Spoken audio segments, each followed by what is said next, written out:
आपको पता है केसरी के उस गाने का नजरिया क्या है? मैंने सिर्फ ये सोच के लिखा है कि अगर मैं एक सोल्जर हूं और मुझे गोली लग गई है और I am bleeding to death, 10 minute में मैं दुनिया छोड़ दूंगा, तो मेरे थॉट्स क्या? तो मैं क्या सोच रहा हूं?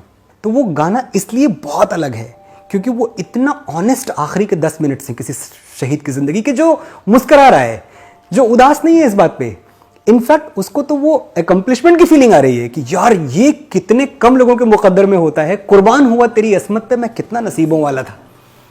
तो वो मुस्कुरा रहा है, पर उस मुस्कुराहट के साथ इधर मुस्कुराहट है और दाहिनी आंख से आंसू भी गिर रहा है।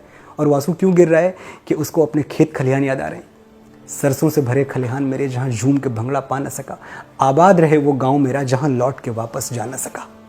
ओ वतना वे मेरे वतना वे, तेरा मेरा प्यार निराला था, कुर्बान हुआ तेरी असमत पे, मैं कितना नसीबों वाला था। तो ये जो एक मिक्स्ड इमोशन है ना, कि एक तरफ आपको गर्व है, एक तरफ आपके चेहरे पे स्माइल है, मरते मरते मुस्कुरा रहे हैं आप, और एक तरफ आपकी आंखों में एक आंसू है। क्या क्या छूट गया आपसे? अब कभी आप लौट के नहीं जाएंगे वहाँ, कभी आपको आपकी माँ नहीं मिलेगी, अब कभी वो लड़की, वो बीवी जिसने आपको गले लगा के भेजा था, टीका किया था, अब कभी आप उसके पास लौट के नहीं जाएंगे। और आप तो वादा करके गए थे, आए थे ना, कि एक मेरी नज़्म है इसी किताब में कि मुझे शिकायत है हिंदुस्तान के सिपाहियों से, ये वादे निभाना नहीं जानते। माँ से कहते हैं वापस आऊँगा, तुझे तीर्थ यात्रा पे ले जाऊँगा। बीवी से कहते हैं तेरे लिए पश्मीने की शॉल लाऊंगा। बच्चों से कहते हैं आज कहानी यहीं तक, बाकी लौट के सुनाऊंगा। लेकिन जब दुश्मन का टैंक सरहद पार कर जाता है, इन्हें कोई वादा याद नहीं आता है। उड़ती हुई गोलियां सीने में भर लेते हैं, ये भी नहीं सोचते कि लहू के साथ घर वालों की उम्मीदें भी बह जाएंगी। माँ की तीर्थ यात्रा, बीवी की शॉल, बच्चों की कहानियां, सारी कस्में अधूरी रह जाएंगी। मुझे शिकायत है हिंदुस्तान के सिपाहियों से, ये वादे निभाना नहीं जानते। जब सवाल देश का आ जाए तो ये खून के रिश्ते भी नहीं पहचानते।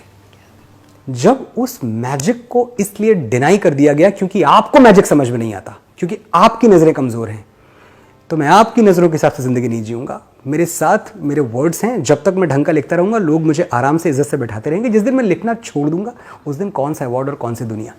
तो आप किसी अवार्ड फंक्शन में नहीं जाएंगे? कभी नहीं। अवार्ड्स में उसके बाद दुनिया के सारे अवार्ड, बहुत तो लोग हैं जो मेरे दोस्त हैं, ये अवार्ड शोज़ में लिखा करता था ऋचा, ये जितने अवार्ड शोज़ में जाके मैं रेड कार्पेट वॉक करता हूँ, स्पीच देता हूँ, ये सब तो मेरे लिखे हुए हैं। मैं टीवी में काम करता था तो तब भी मैं लोगों से बोलता था, मजाक में बोलता था, मैं कहा देखना एक दिन मैं दूसरों के लिए लिख रहा हूँ ना, एक दिन मैं स्पीच दूंगा वहाँ खड़ा होकर, मैं जीतूंगा अवार्ड्स। सब जीते मैंने, वो ख्वाहिश भी मेरी निकल गई। और अब एक चीज़ जानता हूँ कि अब जो लोगों के दिमाग में रह जाए, जो उनकी याददाश्त में रह जाए, वही मेरा अवार्ड है। और 1, 2, 4, 6, 10 ट्रॉफियाँ जीत के क्या होगा? 135 करोड़ ट्रॉफियाँ नवाजी गई हैं मेरे तेरी मिट्टी को। सो आई एम सो हैप्पी। चलिए मेरा आखिरी सवाल, आपने कहा आपकी